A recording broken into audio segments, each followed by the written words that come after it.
Bonsoir à tous. Donc, avant de commencer, nous allons donner un mot de prière pour recommander cette réunion d'évangile au Seigneur. Prions le Seigneur. Notre Dieu et notre Père,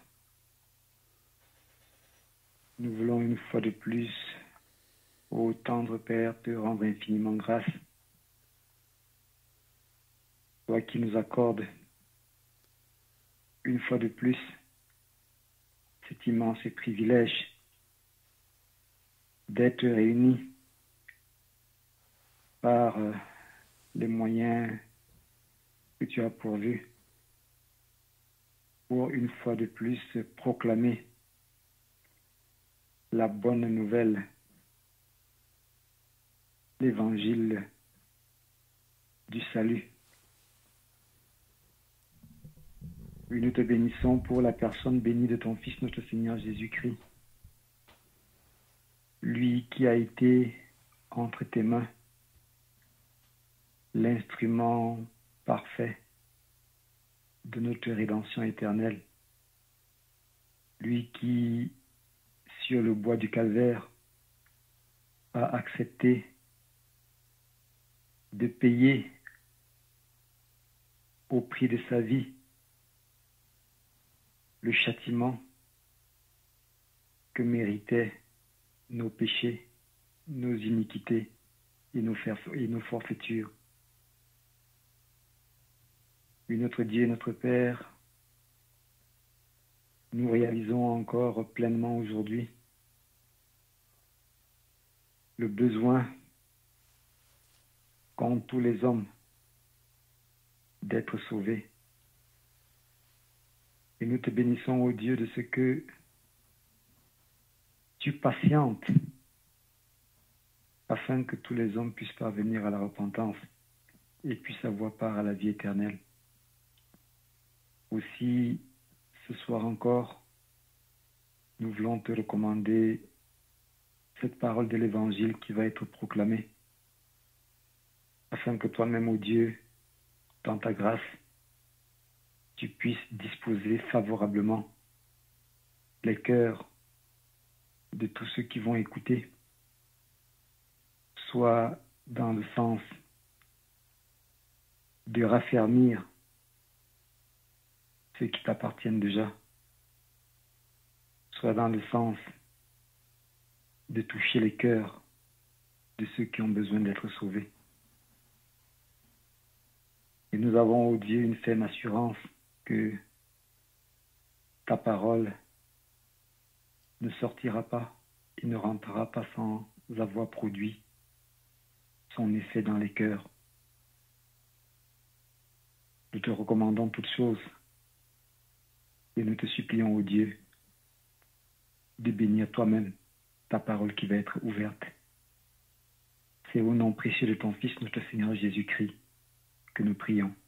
Amen.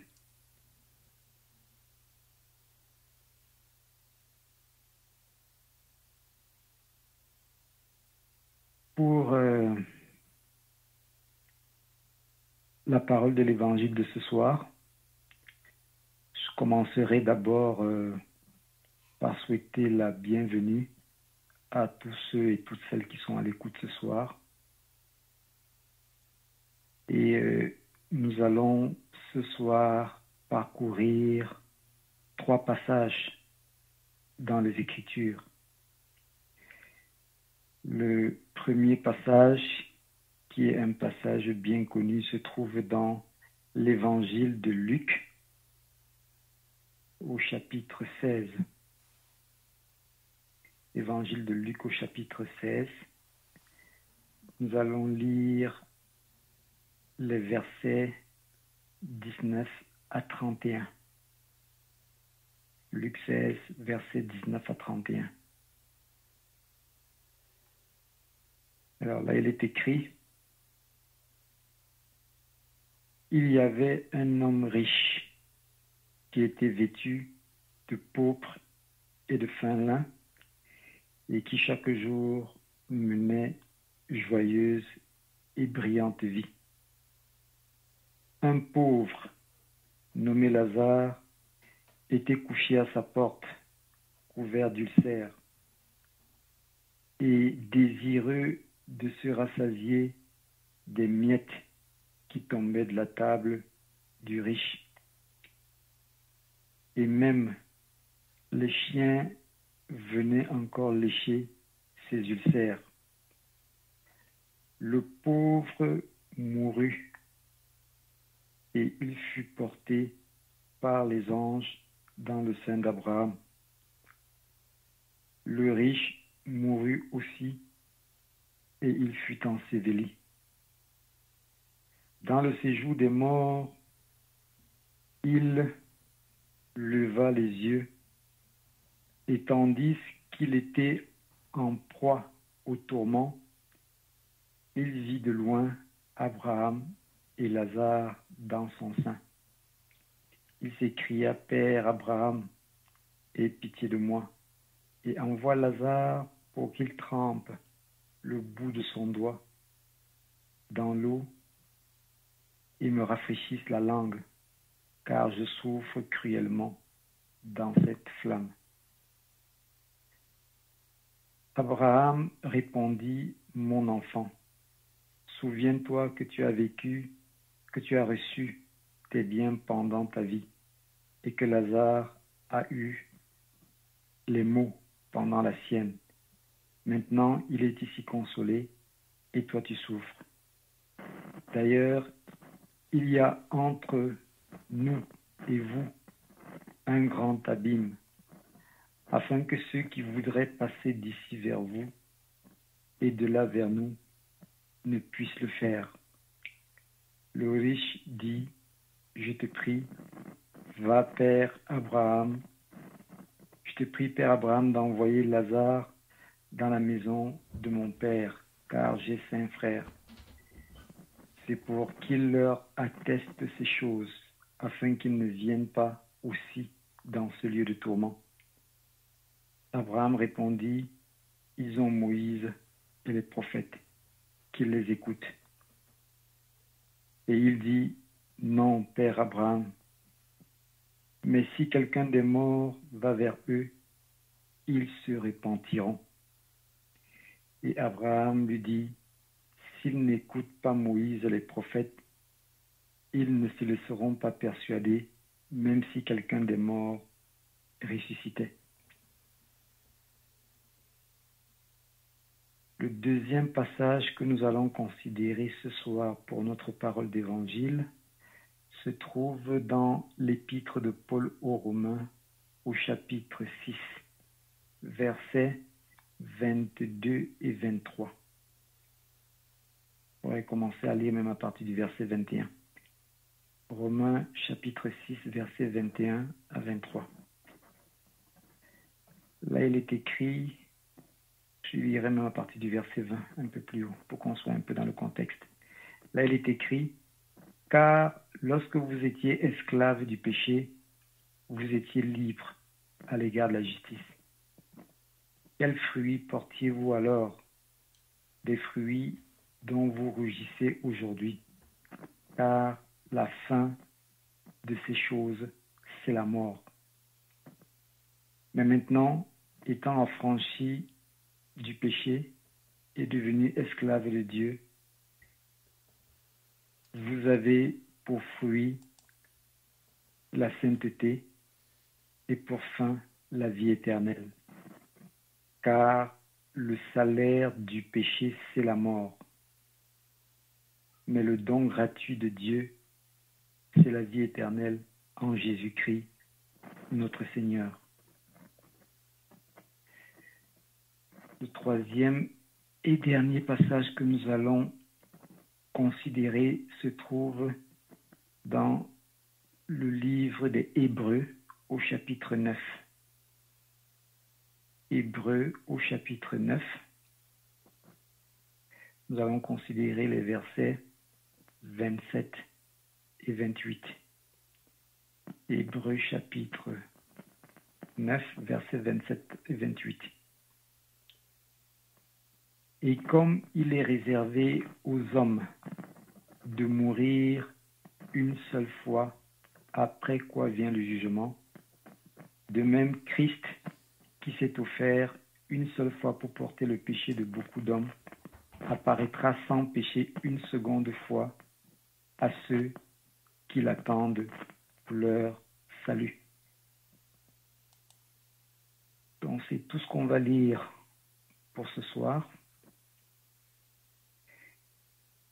S'il y avait un titre que je voudrais donner au message de ce soir, ce serait celui-ci. Il faut faire le bon choix pendant qu'il est encore temps. Car demain, il peut être trop tard. Alors, en lisant l'histoire de Lazare et de l'homme riche, il y a un certain nombre de choses qui peuvent être ressorties. Alors, la première chose qui ressort, c'est qu'on a dans cette histoire deux hommes qui appartiennent à on pourrait dire, à des classes sociales différentes et ont des conditions sociales différentes. Nous avons un homme riche et d'un autre côté un homme pauvre. Évidemment, la société est ainsi faite. Dans la société de l'époque, comme dans la société contemporaine d'aujourd'hui, les gens appartiennent à différentes classes sociales. Il y a des gens qui sont extrêmement pauvres, il y a des gens qui sont ce qu'on appelle pauvres, il y a des gens qui sont de la classe moyenne, il y a des gens qui sont extrêmement riches.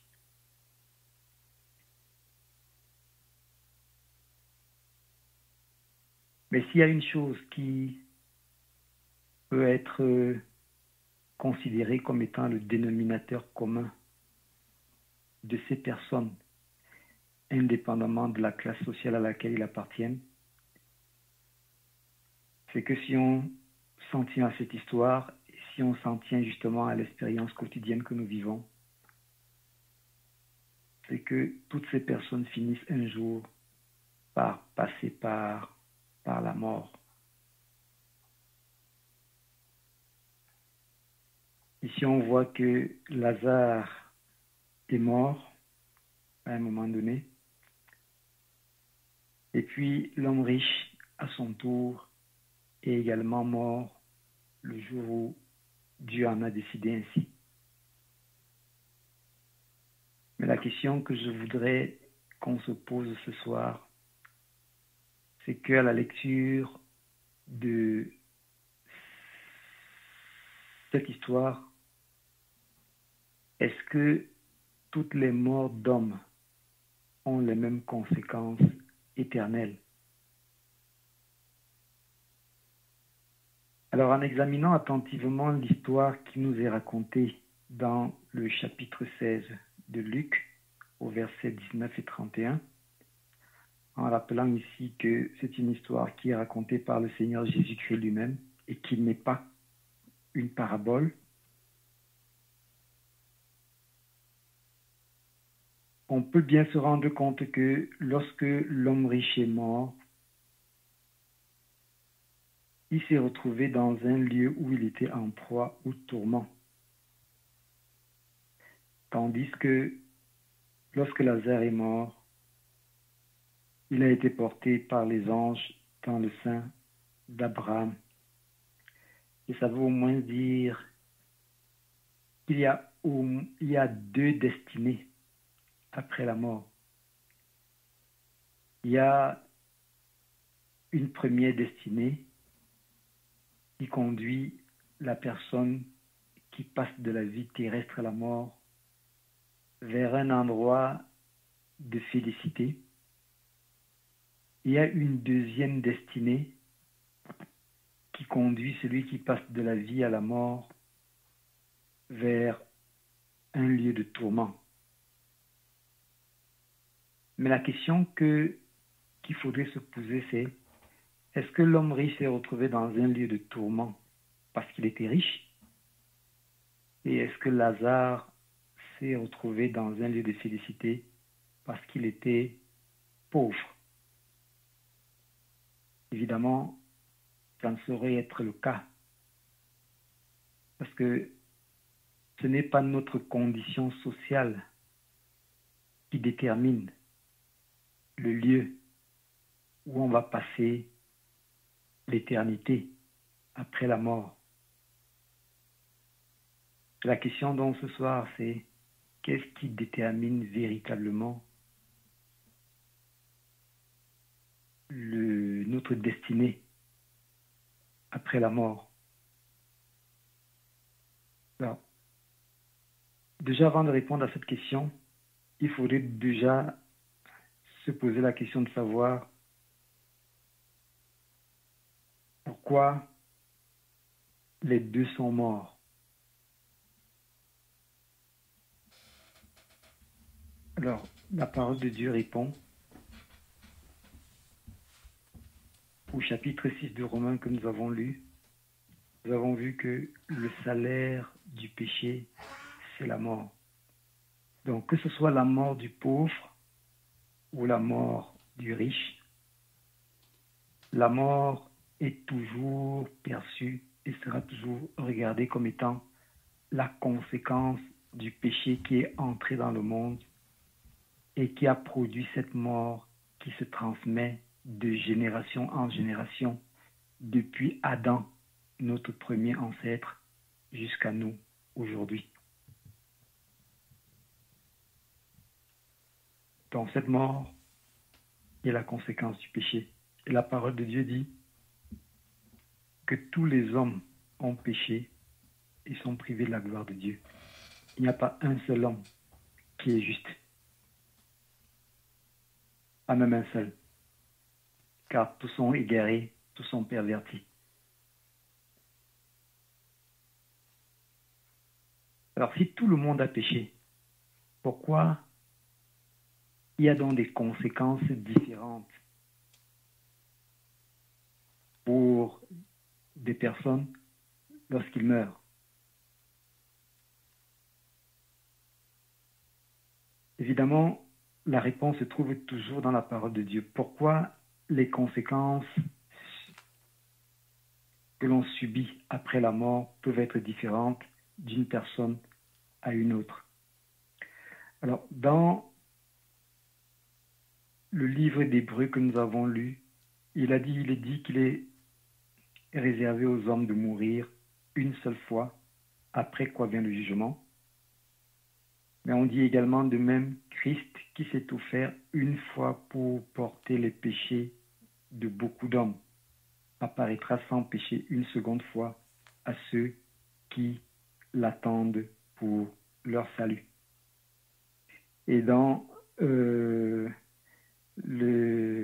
l'épître de Paul aux Romains, il est dit « Car le salaire du péché, c'est la mort, mais le don gratuit de Dieu, c'est la vie éternelle en Jésus-Christ, notre Seigneur. » Évidemment, si Lazare est mort et qui s'est retrouvé dans un lieu de félicité, c'est bien parce qu'il a fait certainement pendant qu'il était en vie sur la terre une chose précise que l'homme riche n'a pas faite.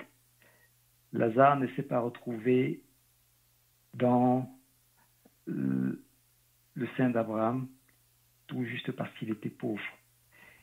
Et l'homme riche ne s'est pas retrouvé dans un lieu de tourment parce qu'il était juste riche. Non. Et si on continue l'histoire, on voit très bien que l'homme riche donne un peu la clé pour comprendre pourquoi lui se retrouve dans un lieu de tourment.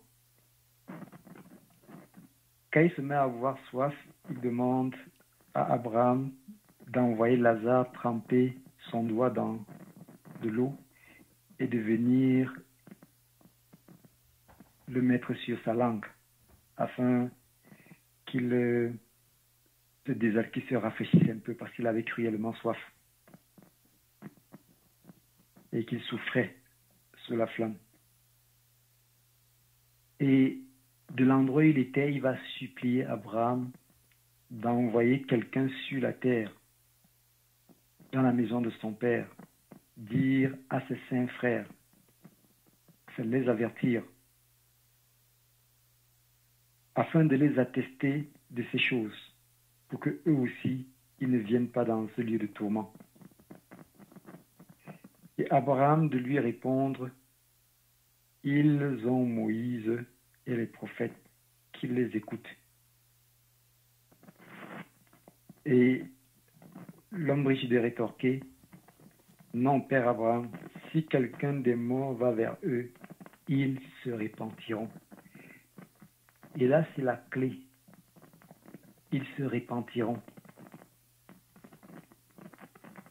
Donc, s'il y a quelque chose qu'il faut faire pendant que nous sommes encore vivants sur la terre avant qu'il ne soit trop tard, c'est qu'il faut déjà réaliser profondément l'état de la rébellion de notre cœur face à la volonté de Dieu. Il faut réaliser profondément que, comme être naturel, nous sommes par nature séparés de Dieu à cause de la nature pécheresse qui nous caractérise.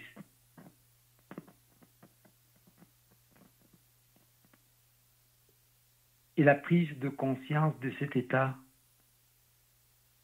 doit nous pousser à chercher justement à nous réconcilier avec Dieu. Et cette réconciliation passe par une étape très importante, qui est la repentance.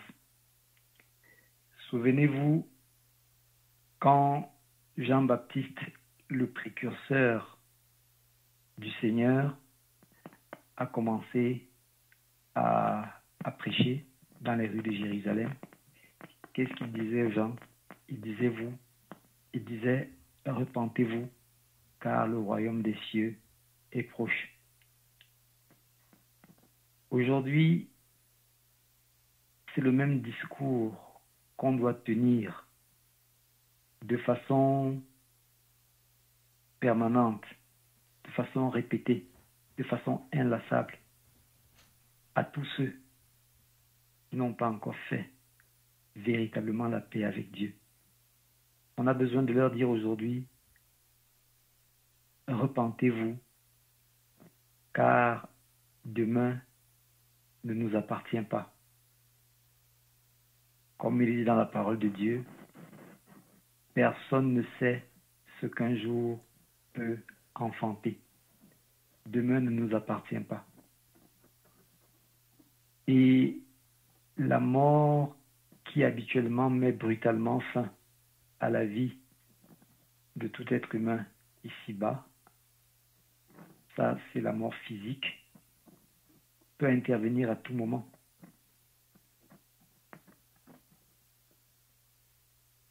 Et ce que l'histoire de Lazare et de l'homme riche nous indique, c'est qu'une fois qu'on est mort, il est impossible de changer sa destinée. Contrairement à certains enseignements qui prétendent qu'il y aurait un lieu de purgatoire où les hommes transiteraient avant l'état éternel et un lieu où certaines prières faites sur la terre pourraient avoir un effet. Mais cette histoire nous démontre exactement le contraire. Abraham dit à l'homme riche, il y a un grand abîme, un grand fossé qui sépare l'endroit où Lazare se trouve de l'endroit où l'homme riche se trouve, de telle sorte qu'il n'est pas possible de passer d'un côté vers l'autre et vice-versa. Donc ça veut dire, quand on meurt physiquement, c'est terminé. Notre sort est définitivement scellé. Soit on a connu l'amour de la vérité pour être sauvé, et on s'est repenti de ses péchés, et on a changé de vie pendant qu'il était encore temps, pendant notre existence terrestre. Soit notre cœur s'est endurci malgré tous les avertissements, malgré tout l'évangile qu'on a dû écouter. Et à ce moment-là, Dieu lui-même nous a abandonnés à notre sens éprouvé et nous sommes mûrs pour le jugement. D'après ce qu'il est dit, il est réservé aux hommes de mourir une seule fois. Et après quoi vient le jugement.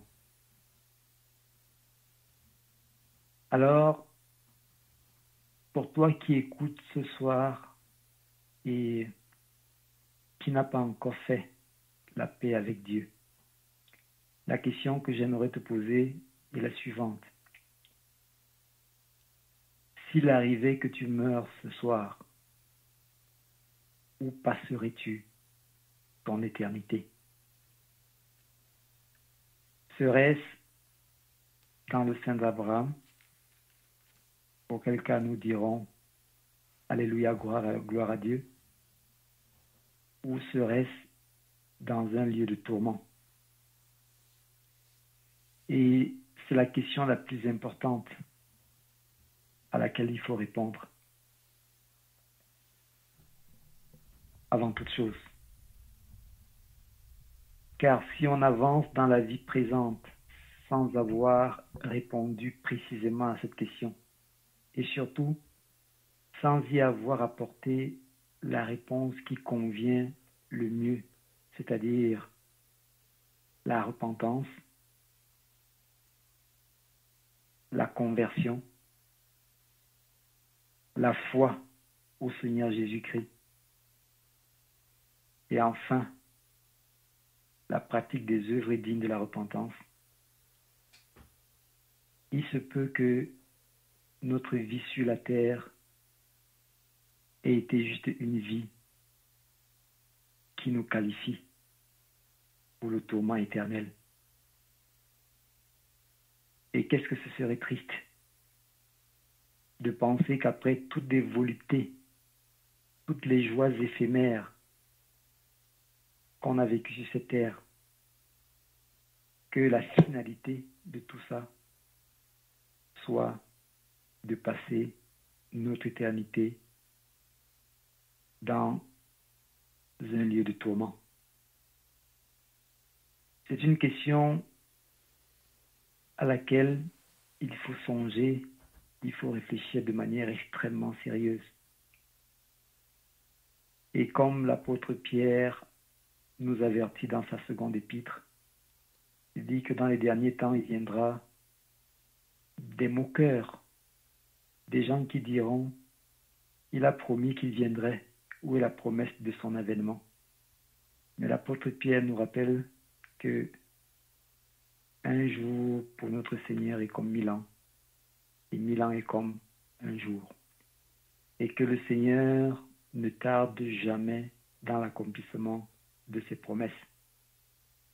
Et que même si le Seigneur semble tarder aujourd'hui, c'est parce qu'en réalité, il veut que tous les hommes parviennent à la repentance et soient sauvés. Donc mon cher ami, ma chère amie, toi qui écoutes ce soir, si tu n'as pas encore fait la paix avec Dieu, il faut juste te réaliser que la patience de Dieu a pour seul but de te pousser à la repentance et d'avoir également part à ce salut qui est réservé pour tous ceux qui auront aimé l'avènement de notre Seigneur Jésus-Christ. Et une chose que tu dois réaliser, c'est que le Seigneur Jésus-Christ est mort à la croix, justement, afin que tu aies part à ce salut qui est réservé à tous ceux et à toutes celles qui acceptent que ce sacrifice a été fait pour eux. Ce sacrifice a été fait à cause de leurs péchés, à cause de mes péchés aussi. Donc, pour revenir à la question qui a été posée dès le départ, si tu meurs aujourd'hui, où passerais-tu ton éternité? Et c'est l'occasion de dire une fois de plus, il faut faire le bon choix avant qu'il ne soit trop tard. Que le Seigneur bénisse sa parole. Amen.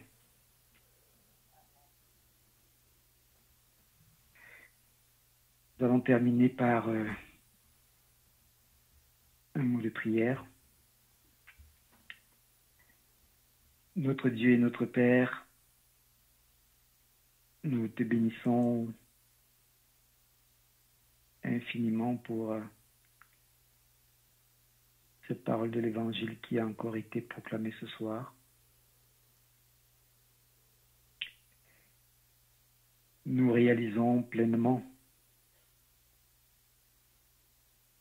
que ta patience envers nous, envers tous les hommes, est encore la parfaite démonstration, la parfaite expression de ton amour, de ta bonté et de ta miséricorde envers nous. Oui, notre Dieu et notre Père, nous voulons te supplier afin que tous ceux qui ont écouté l'Évangile ce soir et qui n'ont pas encore fait véritablement la paix avec toi puissent être touchés par cette bonne nouvelle et puissent être gagnés par l'amour de la vérité pour être sauvés. Nous te remercions, ô Dieu, de ce que tu nous as aimés tandis que nous étions encore pécheurs. Ton Fils, ô Dieu, est mort pour les impies.